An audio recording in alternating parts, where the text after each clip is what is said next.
Ladies and gentlemen, today I'm reacting to your SummerSlam Night 1 Hot Takes. Hot Takes is a weekly video series where I give you all a platform to be able to voice your thoughts, whether those are good thoughts, bad thoughts, or everything in between about the world of professional wrestling. So if you'd like to be featured in the next episode of Hot Takes, make sure that you're following me on X because I ask for your hot takes after every episode of Raw, SmackDown, and every single WWE Premium Live event. And yes, we will be doing another episode of Hot Takes immediately after Night 2, so make sure that you're following me over there so that you can participate. And as always, don't forget to subscribe to this channel, ring the bell for notifications. If you're a wrestling fan, I know you're gonna fall in love with his YouTube channel because we always upload daily wrestling content. And by the way, my full nearly 1 hour review with footage of Night 1, it's already up and available on patreon.com/SantiZap. So if you want access to that, make sure you go over there, link in the description, link in the pinned comment. There's the version with no footage that's about 30 minutes long here on YouTube. You can watch that one as well, but I highly recommend that you check out the one on Patreon. All right, that's enough. Let's see what you guys sent in. Seth Rollins is now the owner of the 2 greatest Money in the Bank briefcase cash-ins of all time, and it's not even close. Dylan, let me take your statement a little bit further. Not only does he have the 2 greatest cash-ins in the history of the Money in the Bank briefcase, but in my opinion, he is now synonymous with the Money in the Bank briefcase. Goodbye, Edge. Hello, Seth Rollins, the new ultimate opportunist. When I think Money in the Bank briefcase, I now think exclusively of Seth Rollins. He is the face of what the Money in the Bank is supposed to be all about. Not only did he do it once in order to become a megastar like he did at WrestleMania 31, but he also did it twice to give us one of the most shocking moments in the history of the WWE. Seth Rollins is Mr. Money in the Bank. Let the women's tag team division just have banger matches every week. That match between Judgment Day and Team Not Friends was awesome, and I want to see 4 women fight like that every week on TV. I wish it was as simple as that, but with more women's divisions like the Intercontinental and the US Women's Championship division and the lower amount of TV time that we have across Raw and SmackDown, it is getting harder and harder to be able to jam-pack all of these different divisions on a weekly basis. And one of the divisions that will always be a secondary topic will continue to be the women's tag team division, even if Charlotte Flair and Alexa Bliss are now the champions, which, by the way, I'm incredibly happy about. I do hope that WWE starts to put in a little bit more legwork, a little bit more tender love and caring to this women's tag team division. Now that you do have 2 really high profile champions, the last time that they had a high profile champions, it was Bianca Belair and Jade Cargill, and they were featured often. They were appearing in PLEs, something that wasn't normal for the women's tag team division. And I'm hoping that Alexa Bliss and Charlotte Flair get that same treatment here. But what I don't want is for Alexa Bliss and Charlotte Flair to basically be the women's tag team division. Do what they weren't able to do when Jade and Bianca were champions, which is build the women and teams around the champions so that once the champions inevitably split up, the division doesn't have to go through another rebuild of 8 months of it being in limbo and being meaningless. So this is a good major first step forward, one that the tag team championships were defended on like a major show and that we have high profile champions, but this isn't where the road ends in terms of rebuilding the women's tag team championships. It is a long road ahead, and with many of the obstacles that we have, such as low TV time, it's going to be tough. Greatest cash-in ever. All right, so we talked about Seth Rollins arguably having the 2 greatest cash-ins of all time. The original heist of the century was legendary. It was iconic. Obviously, Edge's very first cash-in after the grueling Elimination Chamber match at New Year's Revolution in early 2006 or late 2005, whatever it was. You have the Dolph Ziggler cash-in. You have Naomi's recent cash-in. There are some very, very awesome cash-ins, but this one to me really stands out because all of the external factors that took place in order to make this moment like super special and super shocking. Here's the thing, had the Seth Rollins injury not happened, this moment wouldn't have hit as hard because we would have known that Seth Rollins was ever looming, and we would have all been expecting Seth Rollins' music to hit when CM Punk won that World Heavyweight Championship. But with the injury angle, whether it was real or not, maybe it was real and it just wasn't as bad as they ultimately thought at the beginning, and they just played it safe by ending the match against LA Knight as quickly as possible and keeping Seth Rollins off of TV to build the tension and the questions and the mystery. The delivery of this moment with the external factors of the is he injured, is he not injured, led to this being one of the best cash cash-ins of all time, and from a story perspective, I think this is the best cash-in of all time, because the cash-ins, for the most part, a huge chunk of them don't really have too much story attached to them. There are some that have really heavy story elements to them. For example, Randy Orton cashing in on Daniel Bryan after his SummerSlam victory. But for the most part, most cash-ins are resets, where it's like the start of a new story at the cash-in. Meanwhile, this is like the climax of a story in a cash-in. That's really rare. So in combination of everything, I think that this might right now, it might be again recency bias, is the greatest cash-in that I've ever seen. Gunther is going to have an amazing career. He's the perfect villain. His in-ring skills, promos, and how he acts like a bad guy during matches makes him someone fans love to hate and perfect to be taken down by the top babyface. Yeah, I can already see what Gunther's role is, which is to be the big bad guy that loses at the big show. We are now 2 straight WrestleManias where he's played that role, and he's now playing that role here at the biggest SummerSlam of all time for CM Punk. Funny enough, that was kind of the role that Brock Lesnar played, the big bad throughout the year, unstoppable, destroying everybody, and when it came time to crown a big babyface as the champion, it was almost always off the back of Brock Lesnar, and I think that that is now the role that Gunther has been given in the WWE. It's a role that will have him in the main event scene probably for the rest of his entire career. He's a great worker, and he keeps getting way better with his character work and his promos pretty much every single time that Gunther appears on TV. So yeah, he is going to have an amazing career. People, of course, just like every single time that Gunther has lost a title at a major show, already crying about how he's buried, how Triple H hates Gunther. Like, dude, are you kidding me? Again, this guy's been champion for like 90% of the time that he's been on the main roster. This guy is fine. Jade and Tiffany surprised me with a great match. That, I think, was Jade's best performance as a single superstar. This was the nicest surprise of the entire show. Jade and Tiffany were given 7 minutes, and if I just told you that information, you would probably think that they put together a bad or a forgettable match, but I'm here to tell you that I thought that that match was actually a little mini classic. Now, I don't think that this is like the greatest women's match ever, but for the short amount of time that they had, for as little story development that they had going into this match, I think that they actually made magic with what they were given. And I would agree, I think that this is Jade Cargill's, like, by far, not even close, best match of her entire career. At the very least, the best performance of her entire career. She was pulling out moves that I didn't know that she was even capable of. I thought that Jade Cargill, based on the matches that we've seen up to this point, was fairly like one-dimensional with a pretty like routine move set that you can expect every single match, but not here. Like, she was pulling out stuff that I've never seen before, and her chemistry with Tiffany Stratton was undeniably good. Here's the thing. Now we need to follow this up. We need a sequel, because the first one was a good enough match for me to want more, but now we need story behind it. Now you can build to Clash in Paris, and you've got 4 weeks to tell a story here. Turn one of them heel. You kind of have to. You don't have a top heel on Friday Night SmackDown at the moment, especially with Nia Jax working NXT at the moment, Charlotte Flair being a babyface, and Naomi now being on Monday Night Raw. One of these two needs to turn heel, and we got to get the ball rolling on a proper storyline, because based on their match performance at SummerSlam, they've earned to get, at the very least, some tender love and care from the storyline side of things going into their next match. Cross should have had some sort of win in this match, either Sami using the pipe or Cross winning the match itself. This was one of the most frustrating finishes to this match. They had a perfect ending right there. They had the perfect ending of Sami Zayn using the pipe to beat down Karrion Kross and win,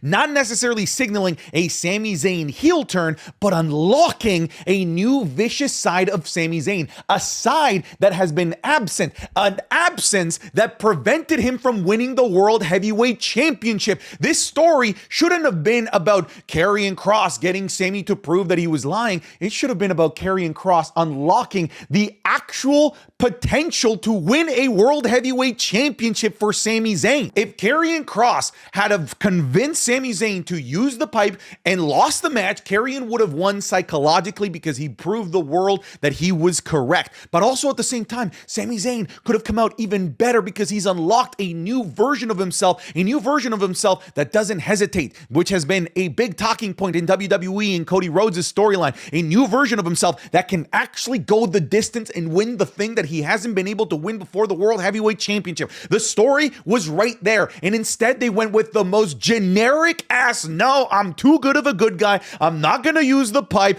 and he doesn't even lose because of that. And that's crazy to me, considering the last major babyface to hesitate from using a weapon and cheating was Cody Rhodes, and he lost in the main event of WrestleMania because of that. But no, not Sami Zayn. He doesn't use the pipe, and not only does he not lose, but he just straight up beats Karrion Kross within like 30 seconds after that moment. This was a mess of an end, and easily the worst part of all of SummerSlam Night 1. There's just no redeeming quality here. Like, what is the silver lining of this? Neither character developed or advanced. If you remove this feud from the equation from the last 4 months, nothing changes. Sami Zayn hasn't developed. Karrion Kross didn't develop. In fact, Karrion Kross regressed because after this match, he just got punked out. There's no redeeming Karrion Kross here. It makes it seem like Karrion Kross is just done with the WWE, which might be the case because I can't take Karrion Kross seriously after this match anymore. Oh my God! Oh my God! Oh! Lil Dwayne went no, that's when that happens. That's... Oh, she is not landing on her feet. She did not land on her. God damn it. That was a sneak peek of this week's Wrestling is Cool Match Club, available exclusively on patreon.com/SantiZap. This week, we're going to be looking at Jon Moxley versus Kenny Omega in an unsanctioned match in AEW back in 2019. The Rock versus Triple H versus Kurt Angle for the WWE Championship at SummerSlam 2000. We're going to be looking at an absolutely insane backyard wrestling match with one of the craziest spots that I've ever seen. A women's wrestling classic between Maika and Suzu Suzuki, and a banger of a match between Konosuke Takeshita versus Speedball Mike Bailey. You're gonna get all of this, plus all of the other matches that we've already covered, plus the Raw reviews, SmackDown reviews, and all the other series that are exclusive over to Patreon. So go check it out. Again, it's patreon.com/SantiZap. If you're already a supporter over on Patreon, we thank you. Without you, I wouldn't be able to do what I do as often as I do. So go check it out. Link in the description, link in the pinned comment. Let's get you back to the video. Two of the best cash-ins ever in the same year is Triple H finally learning. I think that he is. I was a little bit concerned initially with the Naomi cash-in because we were starting to see the fake cash-ins and the briefcase being a little bit overexposed, but he delivered a hell of a surprising cash-in. And then, of course, this one was just majestic. This is what happens, you know, out of sight, out of mind, but this was done in a way where we thought that the out of sight was something that was out of WWE's hands with a Seth Rollins injury. Triple H, whoever booked these cash-ins, absolute magic with these last two. Did I scream like a girl when Seth came out? Yes. Did my wife call me a little girl when Seth came out? Also yes, hell of a moment. Listen, it's the best moments in fiction that make you scream like a little girl. The last time that I screamed like this where it concerned my family was during the Red Wedding in Game of Thrones at like 4 a.m. in the morning, and my dad started going through the house with a freaking baseball bat because he thought that somebody broke in. But no, it was just because I was genuinely shocked and worked. I got worked by Game of Thrones, brother, and you got worked by the WWE, and that's a good feeling. People are throwing around this term like you got worked, as if it's some sort of symbol that you're stupid, that you're an idiot. How could you not see it coming? Listen, everyone's saying that this was predictable. They're the ones that are dumb. Like no one is believing them at all, and not at all, not one little bit. But hey, you can go ahead and say in the comment section, yeah, this was predictable. I saw it coming a mile away. Like you can predict it, but and I predicted it in my predictions video, but it was more wishful thinking than anything. No one will remember Punk versus Gunther for the match, or even for Punk winning. This match will be remembered only for the cash-in. You know what? I would actually agree with the sentiment, and that's not me saying that Punk versus Gunther was bad. I'm sure we'll talk about it here later on in this video, and I can give you some of my thoughts on the match. But the cash-in is just so monumental and so unique and so new that, yeah, it completely overshadows Punk winning the championship and completely makes you forget about the match itself, which actually is very much in contrast and different from the Naomi cash-in, because the Naomi cash-in enhanced the memory of Rhea Ripley versus Io Sky. Because this cash-in I'm going to remember on its own, but the Naomi cash-in, I'm going to remember the match that led to the cash-in. Like it is very, very different in the way that like they were executed, and I do love the difference in execution, even though they were both freaking fantastic. This is easily WWE's match of the year and might even be their best wrestling match for a few years years now. So I don't agree with this statement. I think the match was good. However, this type of match is an acquired taste. This type of match isn't for everybody. This was old school graps. This was a beatdown. This was an ass kicking. If you go back and rewatch Gunther versus CM Punk, Gunther has like 95% of the offense here. And that is a match that doesn't necessarily resonate with everybody. And I just don't think that this style of match is ever going to be a match that's going to be considered as a match of the year contender, in my opinions, as much as I did enjoy the match. I did find it weird that they did that blood spot with Gunther tripping and like landing on his shoulder on the table, and I'm supposed to believe that that somehow gushed his entire face as now he's bleeding. By the way, this is a match trope that they've done before with the babyface getting destroyed up until the villain somehow bloodies themselves. It happened in Brock Lesnar versus Roman Reigns at WrestleMania 31, and it happened with Brock Lesnar and John Cena at Extreme Rules 2012. And they did it here, but I thought that the execution of the blood part was really poor and not very well done. But I think that Gunther versus Punk was a really solid match. It's a style of wrestling that I like, but I'm not ready to be calling this match of the year or the best wrestling match for a few years like you're saying. It's official. Drew held the World Heavyweight Championship title longer at Mania 40 than Punk did tonight by 36 seconds. I love this statistic, and I actually sincerely hope that we get the WWE Unreal conversation and decision as to how this came about, because I'm willing to bet that the decision to have Punk's championship reign be shorter than Drew McIntyre's, I bet that was CM Punk's decision. I'll be in the minority, but this is one of the worst cash-ins ever in my opinion. Makes zero logical sense why Punk wouldn't leave the ring when he saw Seth coming. It probably just means I won't be watching Raw for a while. I just want to clarify that when I ask for people's hot takes, I also warned them that I'm going to roast them for their bad takes. And this is one of them, brother. What is this? You're not going to watch Raw for a while? Why? Because there was a cash-in? Like what goes through people's minds when they say stuff like this? And it absolutely makes logical sense. Yeah, sure, Punk could have ran away, but this is a Punk that hates Seth Rollins and stood in the ring because he wanted to fight Seth Rollins. It absolutely makes logical sense. Sure, I think that in the real world, you might want to run away to keep your title, but we're not in the real world. We're in the world of WWE, a world where history makes decisions happen. The legacy in history between Punk and Seth Rollins drove the decision for CM Punk to stay in the ring and fight. I think that this is an opinion of just trying to be contrarian. Literally like 95% of people are loving this. The other good portion of the people are just sad that CM Punk isn't the World Heavyweight Champion. But to run around and saying that this is the worst cash-in of all time and that you won't be watching Raw for a while, this is like borderline brain dead. Again, I warn people when they send in their hot takes that I'm going to roast them. This is fucking brain dead. Victor says, I think Seth vacates the title tomorrow if he's actually hurt. Seth said CM Punk would never be champion as long as he lives, so if he vacates tomorrow, that's generational hating. Okay, if he does do that, that is genuinely generational hating material right there. I think that it is a possibility. Obviously, I want to believe that the dropping of the crutches is symbolizing that he's good to go, that it was a ruse.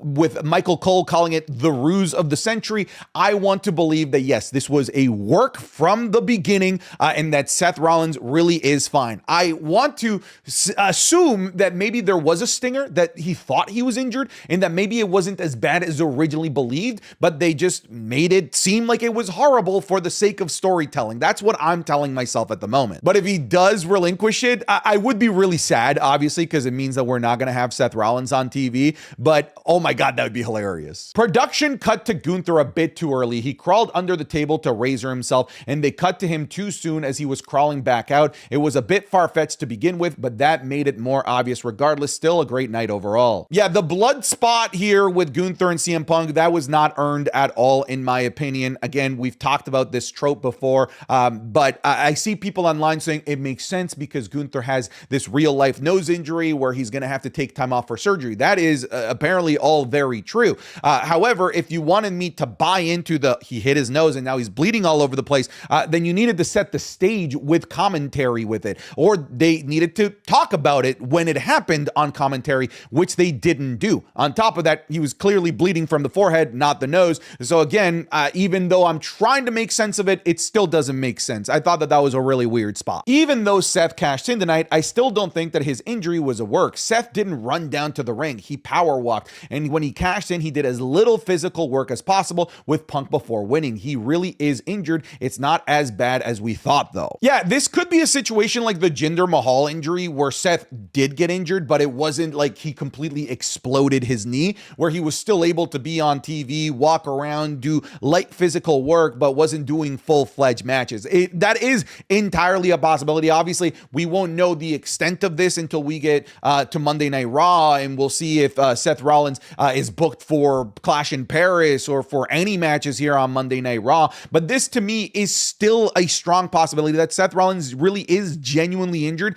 but not so injured to the point where he needs to take all of this time off from TV, but that he still might be limited from a physical standpoint over the next several months. Surprised by the call to let Tiffy retain the title, I thought with the entire Jade storyline and her getting a big push that they'd finally hand her the keys to her. I thought that that's where things were going to go. I really thought that Queen of the Ring winner Jade Cargill was going to go to SummerSlam and complete the full cycle story that WWE in my head was intending to tell, which was to make Jade Cargill one of their next big stars in the WWE. I don't think that WWE is going to be pivoting completely away from Jade Cargill being a future world champion, but I was a little bit surprised here. Maybe they've seen something that they haven't liked from her work recently. Maybe they no longer see her as this next generational star like a Rhea Ripley or a Bianca Belair, and they decided to pump the brakes on her. I'm really not sure, but I'm with you. I'm surprised, like genuinely surprised. This was one of the matches where I was the most certain that Jade Cargill was going to win. Funny enough, though, I feel like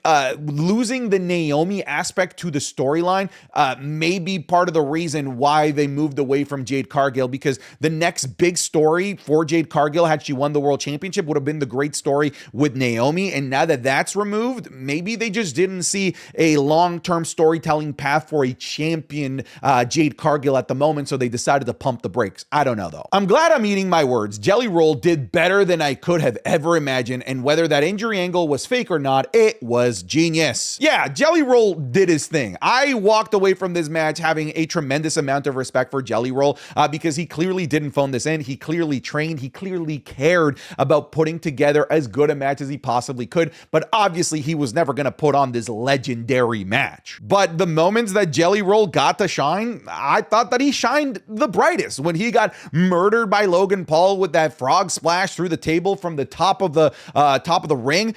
When he went back in for the tag and choke slam Logan Paul, hit the black hole slam, and then the power slam on Logan Paul from the top rope. All of that stuff was really, really cool. And I'm genuinely pleasantly surprised that Jelly Roll took the pin. Normally celebrities must pose. Celebrities must win these celebrity matches, but him losing here was a nice change of pace. In fact, we had Logan Paul pinning Jelly Roll when I thought that Jelly Roll would ultimately end up pinning Logan Paul. I'm curious if this perhaps means that we're going to be getting another Jelly Roll match. I would assume Logan Paul versus Jelly Roll. When? I don't know. Clash in Paris? I'm assuming that that's out the window because I don't want to talk for my French friends. I'm sure there's some of you in the comment section. I don't think that you guys give a rat's ass about Jelly Roll at all. I don't think that anyone in France wants to see Jelly Roll because that's an American institution, right? That's an American like entertainer. I just don't think that he has the reach to make people in Paris care about him. But maybe a Saturday night's main event, maybe a Survivor Series in San Diego. But ultimately, I do see Jelly Roll versus Logan Paul happening in sometime in the near future. The Sami and Cross match could have been so much better if they were given more time. The match was very rushed and the storytelling was getting more interesting until the very fast and abrupt ending. Yeah, dude, the fact that this was the trilogy and it only got 8 minutes, it was crazy to me. And this match didn't do anything special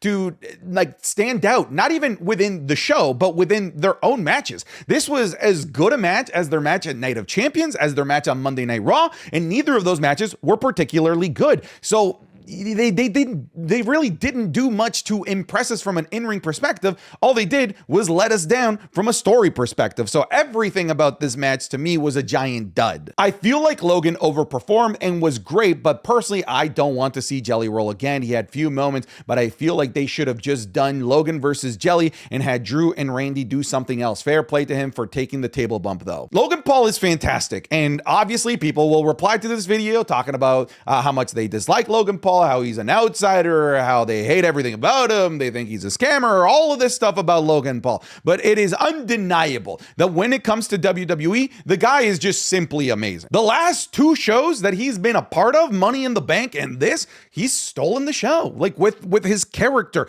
with his in-ring presence, his in-ring psychology, his facial expressions, and obviously the crazy moves that just wow people and the viral moments that he creates. Logan Paul will never get the full credit that he deserves from wrestling fans because they refuse to acknowledge the good that he does in wrestling because of how much they dislike him outside of wrestling. But tonight, I thought that he absolutely stole the show in this match. He was the best thing about this tag team match. Bron Breaker honestly looked like he wasn't able to do much in that match. Also, he got injured, which is horrible. It better be a work or not. It better be a short-term injury. I think it's going to be a short-term injury. When you look at him getting help to the back, he wasn't fully like hobbling, weight off the foot, weight off the knee or whatever. I think there was a stinger there. He was putting some weight on it and he walked down to the ring for the celebration and moving around. I don't think that we're talking about something that's going to keep him out of in-ring action for a long time, maybe for the next several weeks just to be safe. But I think we're going to be okay with Bron Breaker, at the very least, fingers crossed. An absolute classic of a main event, but the crowd heard it so much. It sounded like the first game of Aaron Rodgers' Jets career. A damn shame. I know that the people in the stadium are going to say, we were loud, you should have been there. And you know what? I kind of want to believe them here because it is an open air stadium. And basically every show that they've done in MetLife Stadium has always sounded quiet to people at home. But the reason why I want to actually believe the New Jersey crowd was actually loud was because when there was a big pop, it sounded like a big pop. But the other reason is that they were so loud on SmackDown. And those are the same people that came to the show for SummerSlam. But I think the open air stadium, the acoustics there, this one I do want to give the New Jersey crowd the benefit of the doubt. Seems like it's following up on Mania's plans. Night one kind of mid into a great main event and night two filled with awesome matches. Yes, but I hope it doesn't completely follow the blueprint of WrestleMania where night two ends in complete ass. Raw Tag Team Division versus the SmackDown Tag Team Division. You can't make this shit up. Hey, shout out to the Raw Tag Team Division for managing to get themselves on a PLE in a Papa John's ad, fighting over a slice of pizza. Meanwhile, the SmackDown Tag Team Division is going to be going to work and probably what's going to be the greatest TLC match of all time. Even if it was only for 5 minutes, it was still very cool to say that in 2025, these two were champs at the same time. I didn't even think of that until you submitted. That actually is a nice little feel-good moment. Like you said, even if it is only 5 minutes, it is kind of wild, like insane. Like if you told me in 2019 that in 6 years, John Cena and CM Punk were going to be world champions at the same time, I'd call you an absolutely insane human being. LA Knight needs to be the first in line for a title shot now that we know that Seth isn't injured, and especially after how he got screwed at Saturday night's main event. Oh, 1,000,000%, right? He missed this show entirely, nowhere to be seen aside from a Slim Jim ad with Jey Uso. He needs to be the first one to confront Seth Rollins on Monday Night Raw, even before CM Punk, because LA Knight should be pissed because he feels like Seth Rollins played him. Like he manipulated him into believing that he actually beat him at Saturday night's main event. There's your story. But at the end of the day, this is a guy that beat Seth Rollins, technically, the current world heavyweight champion. He should be the first one in line for a title shot. Will he be? I don't know, because WWE seems to just hate LA Knight. Disappointed that he didn't pull out a shooting star press. I'm sorry, I won't be oiling up. We made the bet that if Jelly Roll did a shooting star press that I would oil up, maybe next year, folks. Come Monday. Ooh, I like this. Another El Grande Americano. Sure, can't be worse than what they're doing with Karrion Kross. Look, if it worked for Ludwig Kaiser, it might work for Karrion. Roman taking a spear for Jay was the second biggest moment of the night. Listen, you're like the only person that wrote in about the fantastic opening tag team match. That was a really, really solid match. Roman Reigns almost died in that dive to the outside. Really great action. I'm surprised that none of you wrote in about this, but yes, Roman taking the spear to me kind of signified that I'm sorry that we've never actually heard from Roman Reigns' mouth. Also, wild that Roman and Jay did a run it back, yeet with the crowd moment mid-match. All right, folks, that's it for the hot takes video for night one. We got a busy lineup of videos over the next couple of days, so make sure that you're subscribed to the channel. I'll see you guys in the next one. Take care. Goodbye. Get out of here.